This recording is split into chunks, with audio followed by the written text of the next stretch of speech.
আলমগীর হোসেন জানতেছেন নামাজের সময় মোবাইলে চোখ গেলে কি নামাজ হবে? নামাজ হয়ে যাবে, কিন্তু এটি নামাজের মানকে অনেকখানি নিচে নামিয়ে দিবে। মোবাইল এর দিকে চোখ যাওয়া উচিত নয়, বরং নামাজের সময় সিজদার জায়গায় চোখ থাকা উচিত। নামাজের দিকে অন্যদিকে মন যেতে পারে সে বিষয়গুলোকে সরিয়ে ফেলা উচিত নামাজের আগেই। মোবাইলকে এমন জায়গায় রাখা উচিত নয়। নবী সাল্লাল্লাহু আলাইহি সাল্লামকে একবার একটা কাপড় দেওয়া হলো নামাজ পড়ার জন্য, সেখানে কিছু চিত্র ইত্যাদি অঙ্কন করা ছিল, হয়তো গাছপালার চিত্র বা এরকম হালাল কোনো চিত্র ছিল।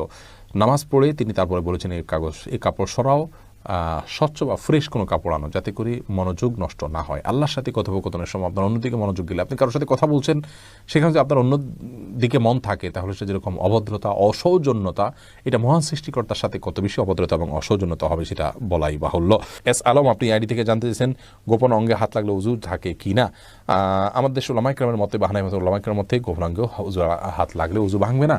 তবে আরবিন স্কলাররা, সৌদি আরবের উলামায়ে কেরাম, তাদের মতে গোপন অঙ্গে হাত লাগলে উযু ভেঙে যাবে, যেহেতু আপনার একটি হাদিস রয়েছে যে মান মাসসা যাকারাহু ফালিয়াতাওয়াদ্দা। এই জন্য তারা হাত লাগলে বলতে কাপড়ের উপর দিয়ে নয়, সরাসরি যদি কেউ গোপন অঙ্গে স্পর্শ করে তারা ওটাকে ওযু ভঙ্গের কারণ হিসাবে উল্লেখ করেন।